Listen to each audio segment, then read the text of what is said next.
welcome to The Truth in This Art. I am your host, Rob Lee, and today I am interviewing a Brazilian painter, Alexandre Keto. Welcome to the podcast. Yeah, what's up? How you doing? Thank you for making it. I'm good. How are you? I'm great. I'm so glad you invited me to be a part of the podcast, and I'm here. Let's talk. Absolutely. So let's get into the vital stats. I read that you began drawing and painting when you were like 6. So have you? Can you tell us a bit more about your background and where you grew up, things of that nature? And I have a part B too, but I'll let you start off from there. Yeah, absolutely. So I'm born and raised in São Paulo City, in Brazil. And, as a Brazilian child, we always loved playing soccer. So I was always outside playing soccer. But at the same time, I was really, really active. I was the type of kid that wouldn't let nobody in peace. I was always trying to push everyone, you know what I mean? I was always messing around. But the only thing that would calm me down was drawing. Mm-hmm. And my mom, she realized that earlier, and that helped her a lot. Even like, for example, if she wanted to clean the house, I would never let her clean the house because I was always messing, playing, going out in the streets and coming back. But she realized that, and I don't even know how that started, but she realized that if I had a paper, pencils, and crayon, I would leave her alone. So, and from that moment, every time she wanted to gift me something, she would gift something that I would create. Yeah. I would use pencils, crayons to create and paint. And that you could leave me like for 3-4 hours and would hear nothing. I would just be on my zone painting and creating, you know what I mean? Yeah, so your mom was like, this is the only way I'm going to get some peace here. So here's some pencils, here's some crayon. Leave me alone. Exactly. So it's so funny because when we talk about art, and we normally say about college, galleries, right? Mm-hmm. But the art can come into your life in a simple way of your mom saying, like, calm down. You know what I mean? Like as a play, like I was playing. But for me, it was like, I didn't get into art, but it was a joke. It was a way of playing. It was a way of like just relaxing. Yeah. But I didn't understood like back then that it was art. You know what I mean? Yeah, it's one of those things where like, no, this is just fun. This is just a thing, thing that I'm doing. Yep, and then when you come back to it, you're like, oh no, I've spent a lot of time doing this. I like this. This is maybe I have a future in this. So, and thinking back to some of those early days, was there any visual experience that, like something you remember, maybe a mural, maybe a painting, a coloring book, something along those lines, or anything in your personal history that said, you know what, I want to cover these topics. I want to draw like this. I want to color like this, paint like this. So, all right. That might be a long answer. That's fine. But actually, when I was younger in Brazil, in São Paulo, we have a very particular way of tag that we call pichação. Mm-hmm. It's a very particular, like only in São Paulo City you can find these kind of tags, right? And I was kind of inspired by these tags. But remember, tags was like a really simple way of writing your name. Yeah. But that was something really popular and common in São Paulo.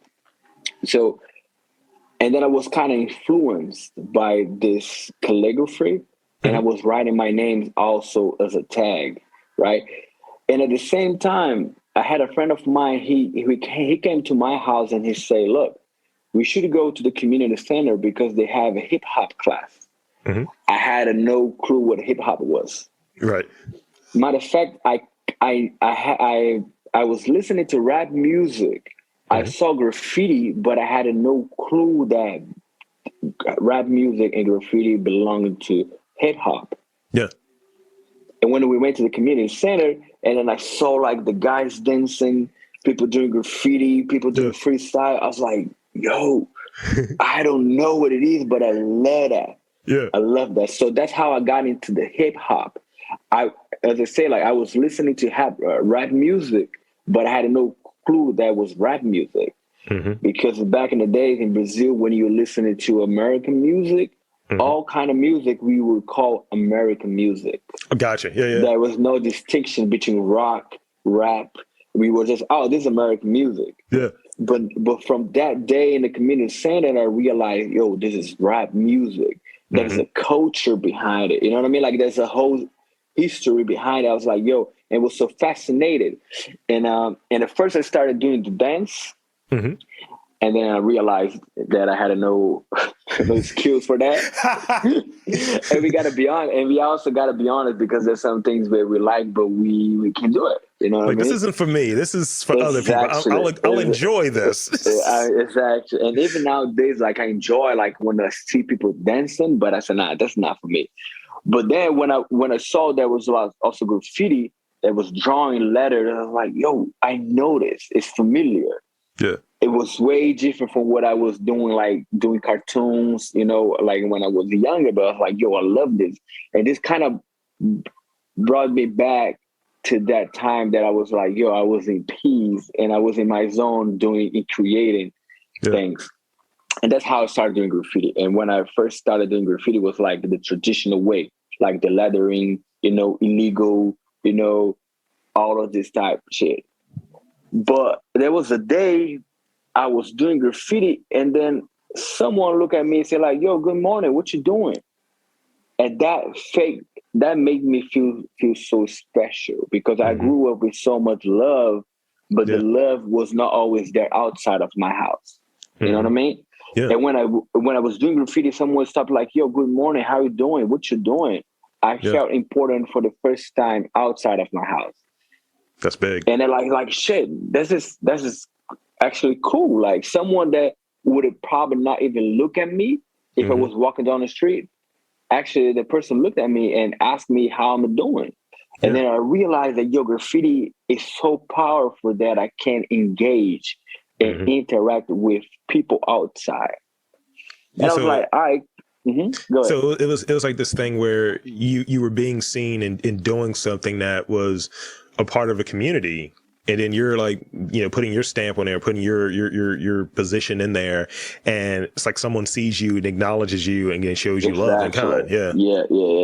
And that's so powerful, bro, because in the end of the day, we all kind of wanted this kind of recognition and like people see us somehow, some way. You know what I mean? And as I say, like growing up with my family was always love.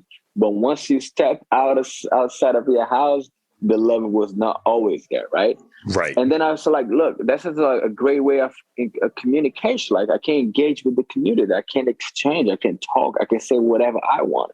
And I was like, all right, cool. What do I want to say? Because if I only say my name, I think it's kind of pointless because I have a powerful tool in my hands that I can pick. You know what I mean? Like open up conversations. But if I only say my name, I was kind of like, this is pointless. And I was like, shit, I want to paint what I want to see, what I love. And I grew up in Samba music. I'm not sure if you're familiar with Samba, but it's the Black Brazilian music. Yeah. And the lyrics back in the days, nowadays kind of different, you know what I mean? But like back in the days was always about resilience, about empowerment. I was like, shit, this is huge. And also I was raised with Orisha ownership. I was like, that's the thing that I love. I love Samba. I love my Orisha. Let's do my research and let's get into how I can express that through my art. And that was huge in my life because I started to do my own Africa research.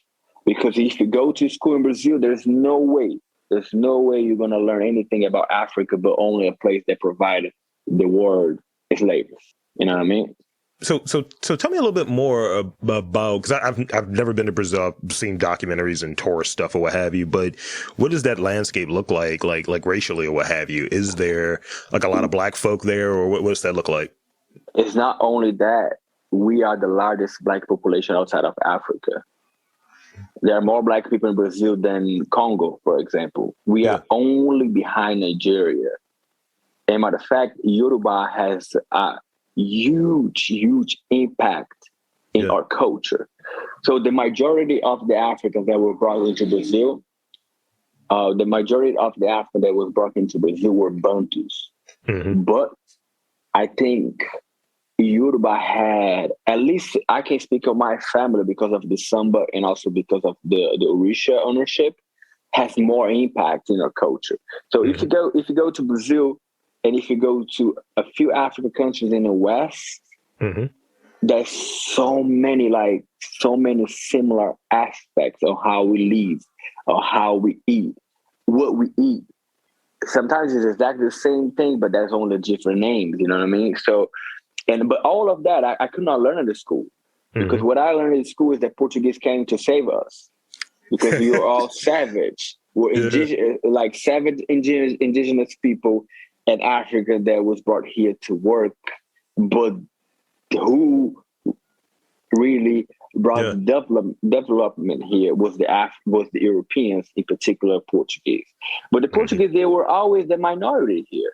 Indigenous and Africans from different countries were the majority since they discovered this country called Brazil. Yeah, and some of the because I feel like you're the second like Brazilian dude I've had on this podcast, and one dude was living here, good guy, what have you, Italo, and he's a great artist, what have you. He's moved back recently, and he was just telling me about just his experience in living there, and I was like, yo, is Brazil black? You know, that was the thing, and then I'm looking at it, and I was like, nah, that dude looks like me. Like, what are we talking about? And just, you get a different vibe. You see one thing, but then people are telling you it's very Portuguese, it's very this. And it's like, every person that I've seen in documentaries I was seen people that look like me or have a similar sensibility that I have. Yeah. But yeah, we are the largest black population outside of Africa. But, you know, as any country from diaspora, they try to, you know, wash it out. Yeah, it's an erasure there. It's so crazy, because last January I went to Cape Verde in Africa. Cape Verde in Africa. And there's a lot of Cape Verdeans that they don't see themselves as Africans just because it's an island. I was like, yo, come on, man. Like, there's no way, but there's a movement of, you know, trying to explain, like, yo, we are Africans. It's not because we are in an island, but that island belongs to Africa. We Africans. Yeah. But it's crazy. I was like, nah, man, like, because in Brazil, I'm kind of used to that. Like, people trying to more connect themselves more with the European side. Yeah. But in Cape Verde, like in Africa, like actually in Africa, like you're Africa. Like, what are you doing? Actually, like I was like, that was something that I was like shocked. You know what I mean? So I want to switch gears because that's within the subject. Obviously, you talked about what's baked into your work. So let's talk about your work a little bit. So give me the process. What does that look like? Process, materials, techniques do you use to create your work? And is there a connection between your message and things that are important to you, right? And the way that you do your work, and the way that you produce your work? Yeah. So one thing that I always like to kind of explain about my work is that people they don't get it at first. Is that the characters that I created, they are not humans, they are statues, because I'm so fascinated by African statues.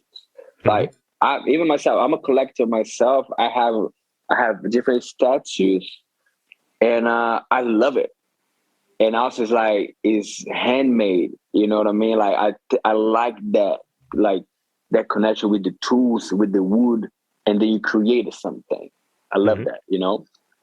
And when I started doing this character, that character was really look like statues. But what happened was, I went to Haiti maybe 5 years ago. And that's a really curious story. But I went to Haiti about 5 years ago, and then I was painting one of my characters. And there was this young girl, like maybe she was 5 or 6 years old. She was a kid. And she was like, where's the hair? after my character. I was like, no, there's no hair because, it's a statue. Yeah. And she's like, no, I want a hair. And she was like walking by all the time. She was playing around and she was all the time like, yo, you didn't paint the hair. Where's the hair? And I was like, let me paint a hair for her. Yeah. Because in the end of the day, I don't live in this community. I'm going to leave. She's the one who's going to see this work every single day. And the way she was saying, like, where's the hair? Where's the hair? I was like, this is something important for her. I was like, you know what? Let me paint the hair. And I painted the hair exactly like her hair. She was so happy. She was invited. She was like calling her mom, her daddy, like, yo, look. And then I posted.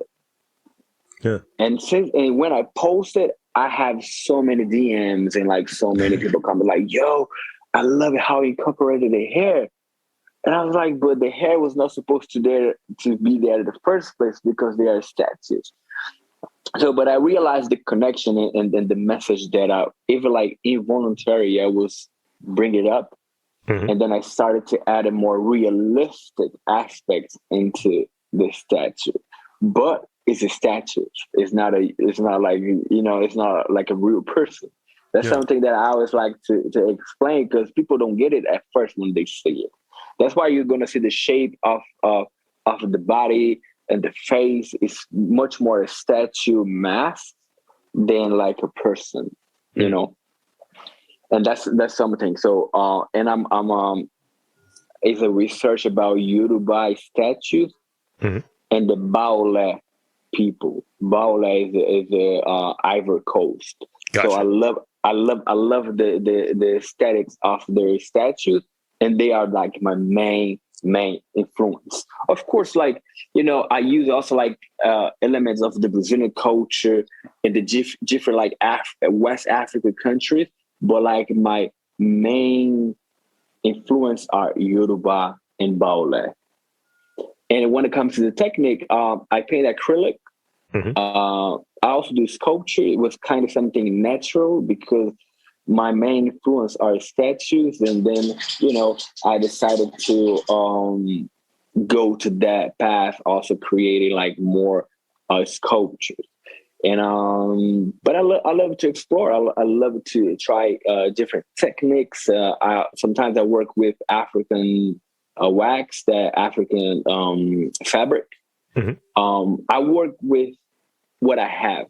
Sure. You know what I mean? That's what I like to create.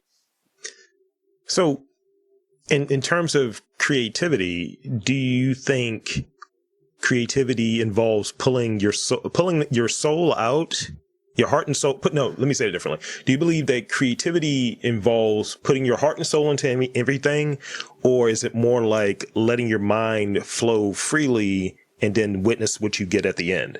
Like, which do you think? I think both. And at the end of the day, in both situations, you're going to have your heart. You know what I mean? But maybe in one way, you're going to have it more intentional. But that doesn't mean that the other way won't have heart at all. So for me, it's like I'm always reading, I'm always studying, and I have all of this information in my brain. Yeah. So even if I just want to freestyle, I just want to like, let it flow. Yeah. I still have so much substantiation in my mind that it's created a dialogue with my mind and my heart and what I feel, what I think is good. You know what I mean? I think either way, you're going to have your heart on it. And you're going to feel it, bro. I'm telling you, if you see an art, doesn't matter. It can be just like one line. But if the artist created with their heart, you're going to feel it. So for me, it's like, I don't really... I like technique, right? But I don't put a technique over the heart, above the heart. I need to feel something. Doesn't matter your technique, doesn't matter what you do, but if I feel it, I'm feeling it, That's the thing I've heard from a curator. He's talking about like certain work that he looks to showcase. And he's like, yeah, I can see all of the technical skill, all of that stuff. He's like, but do I feel it? He's like, do I feel it when I'm, receiving it? And I was just like, okay, that's interesting. And I've kind of used that And because I've had people, I'll say, hey, listen to the podcast. And they're like, I don't know anything about art. I don't get art. It's like, what? And I was like, look at this. Does it make you feel something or have you? What is that feeling? That's where you start off from. And then you get into all of the criticism components. But really, it's a base thing. It's something you feel. Yeah, there are two things about what you said. The first thing is how art is presented to us. Mm-hmm. You know what I mean? And hip hop presented art in a different way that was more attractive to me. You know what I mean? Like if I haven't gone to the gallery, I was like, nah, I don't want to be. I don't even like here because I don't. I talk loud. Yeah. You know what I mean? Like I don't want to be in the gallery because like, what's the point of me being in the gallery if I gotta like low down my voice? Exactly. Like yeah. What do you think about this artwork right here? Exactly. Like we don't talk like that. In my house, we don't talk like that. You know what I mean? What's the point of me being in a place where I can't be myself, right? Yeah. And I think that's what something I'm like always thankful that hip hop presented me art in a different way. Mm-hmm. That I was like, oh, I'm welcomed here. All right, so and now I see the difference of the words, and I can't go to a gallery, and I know that will change nothing about who I am. But I can also go to my studio and let it flow and just create what I wanted. You know what I mean? And I think when it comes to the creation, is something is important. It's like you get in your zone and how much you give. Art is about giving. Mm-hmm. It's not about taking. It's about you take information, you go study, you travel, you have different experience. But once you get in your studio and your zone, you gotta give. It's about how much you give. You know what I mean? I agree with that. I definitely agree with that. Yeah, it's I think sometimes that gets lost on people. They forget what that transaction, because they feel like it's a transaction and it shouldn't be. It's like you give of yourself, of your experiences, of you're giving, to your point, and you're exchanging. That's the exchange right there. And I think artists get it lost when they don't be honest with themselves. Mm-hmm. Do what you love, like do what, like, you know what I mean? Like I normally say that to be a creator is the closest I can get as being a free person. Because we're not free. We think we're free, but we're not free at all, right? Yeah. But when I get into my studio and create, this is the closest I can get as a being free person. So if you have that power of being free, why you would paint what people are painting? Why would you, like, you know what I mean? You have the power of the freedom to create whatever you want. And why you want to do what somebody else is doing? Why are you going to do what is selling? Why, you know what I mean? Like you wasting the power of being free. It's like you were touching on it's like you're being, like you said, like I'm loud. Like, how can I be my authentic self? That's the thing that you really want. You want to be as close to who you are, because otherwise you're just being somebody else for the sake of the thing that you love, of making your art or what have you. And it's like, this isn't paying off for you. This isn't working for you. Exactly. But it takes time. You know what I mean? It takes time, but you got to stick with your truth, because people there's so many people but not necessarily you agree with the person is talking about. But there's that person that you say, I agree with. And there's the same thing about art. Like, just bring your truth. Stick with your truth. And someone is going to feel it. It might take time. It takes time. And I think actually it has to take time, because you need to evolve. You need to make sure what you're doing, right? And I think with all this internet, social media, make the artist even more confused, because it's like a recipe. I make my cake and I have a recipe that everyone loves my cake. And the people just getting your recipe and doing your recipe over there. But why don't you create your own recipe and let people try your cake? Yeah. And that's the same thing about art. Like sometimes I just think art is just being so exact the same thing, because people understood there's a formula, there's a recipe, and they're just recreating the formulas and the recipes over there. And I think that's not good. Make artists getting lost in the path. You know what I mean? because it's hard, man. To be an artist is such a hard job. You know what I mean? And when you see something like, oh, that shit is working, let me try to do something similar. And that's when you get lost again. It's parody. It's like, this is what's selling. This is what, especially when you don't have, to your point, I mean, you don't have what looks like a formula or a recipe for quote unquote success in a way that feels substantive, meaningful. Like, people always equate it to critical acclaim, but really they equate it to money. I sold this much and whatever. And you see someone else doing it, you're like, let me do some of what they're doing. Exactly. And then it takes away from what you actually love and want to do. Yep. Yeah. And one thing that people don't get it is that it's all about strategy as well. Like, in the beginning of my career, I had to move to the countryside in São Paulo. I had to move to the countryside because it was cheaper for me to live in. Mm-hmm. São Paulo is so expensive. Like, there's no way you live in São Paulo city and be an artist. Unless if you make it, then you can live in São Paulo. So I had to move to the countryside because I'm like, look, I can't. And you gotta, again, it's going back to the point where you gotta be honest with yourself. I was like, I can't afford this. I can't afford living in São Paulo. If I want to be an artist and I need time, I need money, I can't live in São Paulo. I had to move to the countryside, and I stayed there for 4 years. Mm-hmm. And it was great because I didn't have to spend a lot of money with rent, with food, and whatever the money that I was making back then was enough for me to be in peace and create. Until I got to the point where I had more people, more visibility, and more people inviting me, and more gigs, and more jobs, and then I would make it. But it's important for us to use a strategy. It's not about only painting.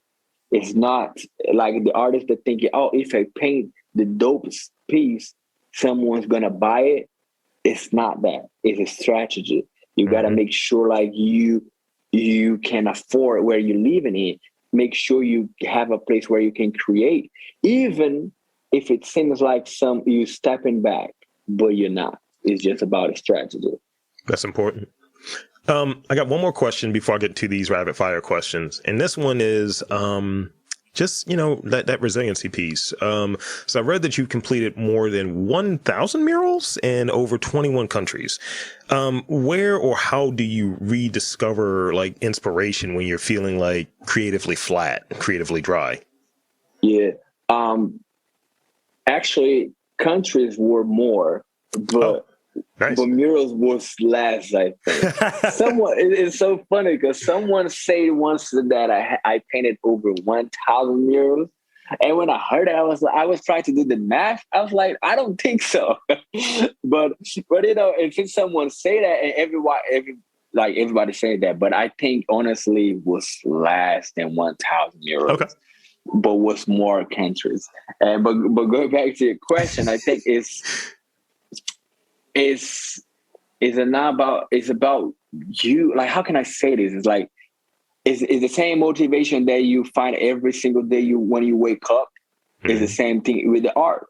Like, how can I find a new way to speak what I want to? Do I want to be more straight to the point?